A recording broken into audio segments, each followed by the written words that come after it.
This is how you break a padlock using only 2 wrenches. Now, this is actually the inferior method. I'm gonna show you a far better method that allows you to open far bigger and stronger locks. It's so good, it's actually pretty scary. Really? Oh, shoot. Yeah, so the reason why this doesn't work is because it's generating outward force. You see this? So look, when I do this, I'm generating outward force at the strongest part of the lock, okay? Okay. And it's the shackle here. You see that? The shackle is connected to the body, and therefore, if you're pulling that way, you gotta work the shackle and the body. You basically have to break open the body to break open the lock. Okay, it's a far worse method. So, do you have the key? Yeah, I do have the key here. So the idea is we have to find the weakest part of the lock. Okay, so we find the weakest part of the lock. What's the weakest part of the lock? I'm gonna show you. Okay, so you see how there are cutouts right here? Yes. There are cutouts in the shackle. And there are these things called locking lugs. You see that? Oh, I see them, yeah. That's the weakest part of the lock. Okay. So when you're doing the method where you're pulling out, what happens is you're not working the weakest part. So we have to redirect the force to get these weakest parts and then break the lock. Got it. Okay. So here's the modification we have to make, and this is why I think more people need to know this so they don't buy these locks. They're so easy to break. Okay.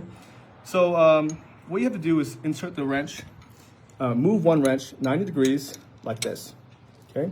And here's the caveat. You can't use small wrenches, okay? You have to use wrenches that can touch the top. See that? It's not touching the top. Yeah. So we switch, and we use a slightly bigger wrench. Okay. That could touch the top. You see that? Yeah, I do. So the idea is very simple. You insert one wrench, just like this horizontally. Okay. Now insert one vertically, like so. Okay? Okay. And you insert it to the point where you feel this pressure. You'll feel it like just all really tight. Okay, so it's just really tight and stuck. And then if you can see my hand, you see how I can now hold it like this? Yeah. Pliers, baby. Oh, shit. So now, super easy to just squeeze and then break. Okay? Oh, man. So I'm actually gonna demonstrate how I break this, but first I'm gonna be a little safe here.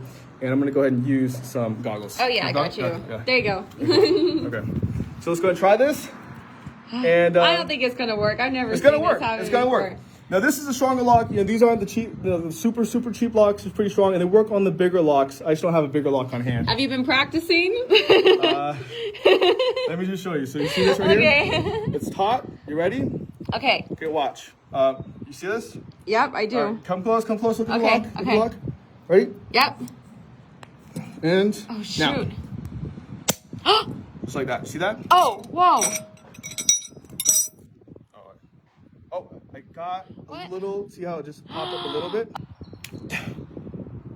Oh, you got Look at it. that. Oh, shoot. And the other That's side kind of that came right out, there. too. But you see, I was able to break this stronger Brinks lock. It works with master locks. So really, I think everyone needs to know about this because, you know, don't invest in cheap locks. Be wary because it's really scary how easy it is to break with just a pair of $5 wrenches.